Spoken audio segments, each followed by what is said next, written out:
Crazy Jake. 6 years ago, I had just graduated nursing school. I had not got to my certification yet, so while I studied and waited for my test date, I worked as a CNA. I was living with my fiance, who is now my DH, but he had just graduated from school with a sports broadcasting degree and was working a paid internship which paid like crap. So we were living in a one-bedroom apartment in a not-so-great neighborhood. The complex also was Section 8 housing, as well as housed offenders when they got out of the local prison, something we did not learn until after we already lived there a few months.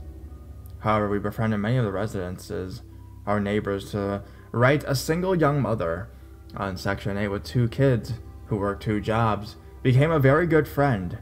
We still keep in contact with to this day. Our neighbor on the left was an ex-con, a guy named Ramon that worked at a bakery. He often brought us bread and donuts that he got from work. Then Jake moved in. He resided in the unit across from us. I was home the day he moved in. I was outside our apartment sitting in a folding chair reading a magazine, enjoying the nice spring air. First thing I noticed was he had an electric monitoring bracelet on. He was also a scary looking guy. He was only 5'8", but had long greasy blonde hair, a pockmarked face, and his facial tattoos put Post Malone to shame. He saw me sitting there as he moved things into his house, and he came over to where I was sitting. I grabbed my magazine to go into the house, and he started talking to me. Just polite things. So I decided to be nice, even though my red flag meter was going off. He introduced himself as Jake, and I gave him my nickname, not my actual name, but what others call me. He started asking if I lived alone, and other more personal things, so I gave a hasty answer of no, my fiance lived here as well, then excused myself. I noticed he was standing out there just staring at my door, so I quickly closed the shades and went to watch TV. Later on, when my fiance was home, I told him about Jake and how he was staring. My fiance told me just to be careful and that he would walk me in from work, as we both left at the same time. For a while, things were good. I never saw Jake, and I think fiance ran into him once. Then I ended up passing my nursing exam. I also got a better paying job. Fiance was hired by the network he was interning for. Things were looking up, and we found an apartment we could afford in a nicer part of town, with a doorman and everything. We bid adieu to the complex and the friends we made there, and moved into our new place. I thought of days of my ever seeing Jake was over. One day while working my job in the busy ER, I saw a familiar face. It was Jake. He had taken an overdose of meds and was on a 24-hour observation. There was not a room available for him, so he was kept in the ER. I went in to take his vitals, and he recognized me. He then went off on me about how I moved out without saying goodbye, and how much he missed me. Just crazy things being that we barely knew each other, and we had only really talked that one time. I explained myself to charge nurse, and she got someone else to babysit him, as I did not feel comfortable. After my shift, I headed out to my car, and I was about to get in when I saw Jake walking briskly towards me. I got in my car, locked the car, and started it. By the time he made his way over, he started hitting the car, banging my trunk, and slapping the window, shouting at me to open the goddamn door. I drove off, but not before he got one good kick to my bumper. I was terrified to go to work, and for a while, I insisted that security escort me to and from my car. 3 months had passed with no sign of Jake, and I started realizing, and I walked to and from the car myself. One day I was heading to my car when someone bumps into me, like they were trying to bump my hip, but I'm tiny, only 5'2", and was 110 pounds at the time, so I lost my balance and went flying. I twisted my ankle, and I'm grabbing it when I look up ready to tell off whoever did it when I see it's Jake. His hair had been cut, but he looked manic. He was staring weirdly at me. I hit the panic button on my car and he took off running. After that, I went to the police. I got an RO against him. He ended up breaking the RO by approaching me again at work. This time, thankfully, when I was around several coworkers, he ended up going to jail for breaking the RO and breaking parole. He was released last year according to his parole officer who contacted me. Thankfully, we live a state away from there now, and he never knew my full name. So, Jake, please, let's not meet again.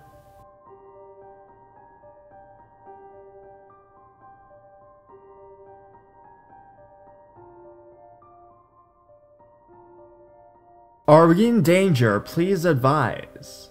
My dear Redditors, this is a request for advice. Background. My roommate and I moved into a dorm a few weeks ago.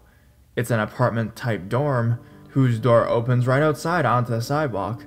There are 2 floor-to-ceiling windows, one on either side of the door.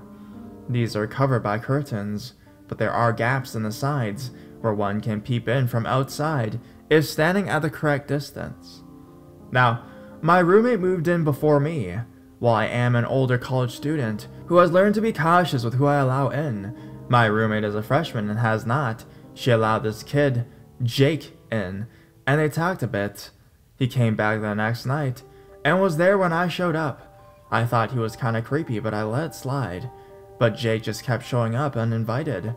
When my roommate accidentally left the door unlocked, Jake opened it and walked right in. My roommate was starting to get nervous because Jake wouldn't stop showing up and being creepy and complained to me. I didn't quite believe her until tonight. I was cleaning up my desk before bed when I turned around to see through the gap in the curtain, and there was Jake, standing stock still a few feet down the sidewalk and staring right through the gap into the room. Our eyes met and my heart stopped. As my roommate dove under her covers, I opened the door just a crack and asked him what he was doing. "I was just walking around." No, he wasn't. He'd been standing there staring in. I turned the light off, locked, and deadbolted the door, grabbed my phone and pepper spray, and climbed into bed. A few minutes later, it sounded like someone was rattling our door. It's quiet now, and I don't think anything else will happen tonight. But what do you think we should do? Are we overreacting? Please, please, please speak your mind. I'd love advice.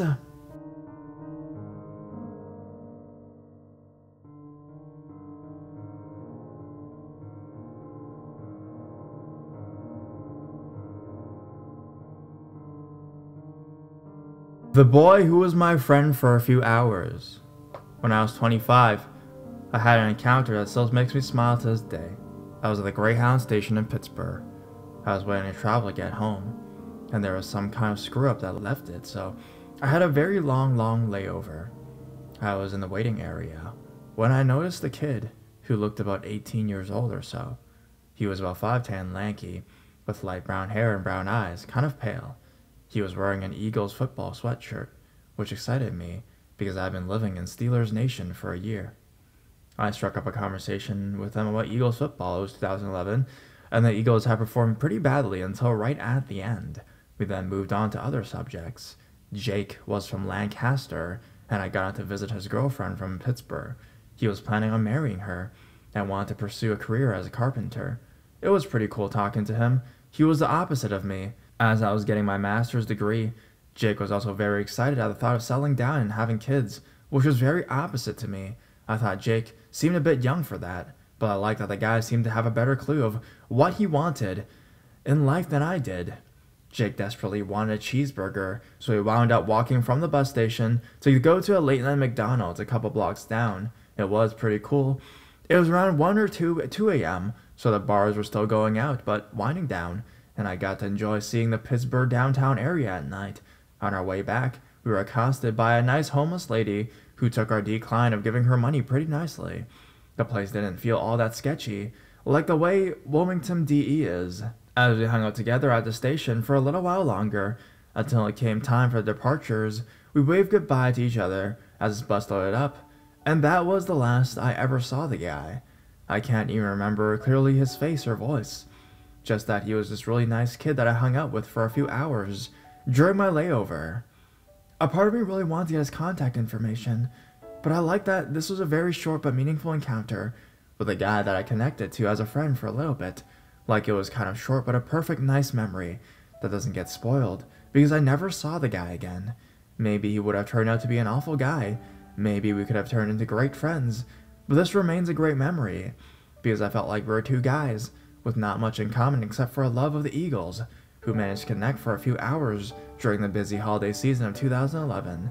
It'd be great if we do meet again, though I'm not sure if I'd even sure I'd recognize his face if I saw him again.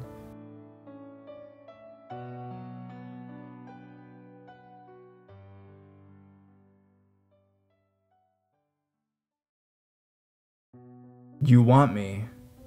My 8th grade year, I finally joined high school band. I was really excited and nervous.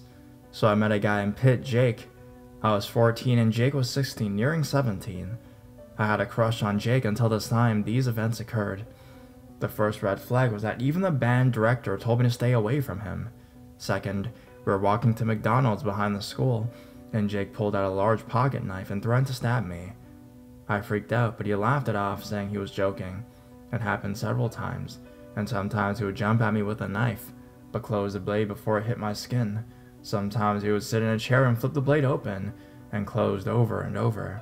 He made several sexual comments to me, and said several times I wanted him, and that he would happily rape me if I did not. He would also try to guilt trip you into doing things with him, threatening suicide.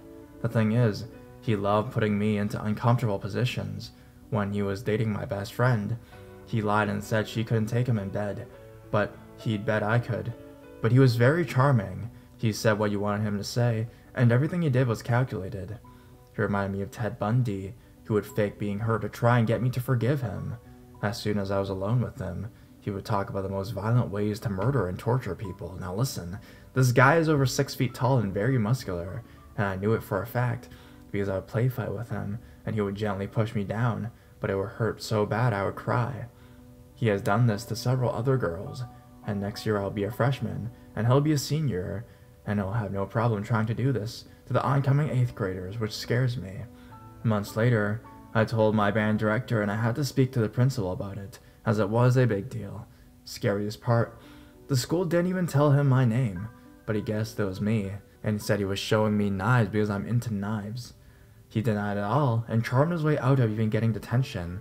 He was told to never contact me or speak to me again though, but I see him every day in band. It's only a few days since I came forward, but we're going to be in the same school next year. I know he's watching me every morning as I play. I feel his eyes looking at me every single day. I know he's waiting, watching, he wants revenge, but he wants to plan it out. I don't know how or when or where he's going to get me back, but I know he will, so Jake, let's never have any contact again.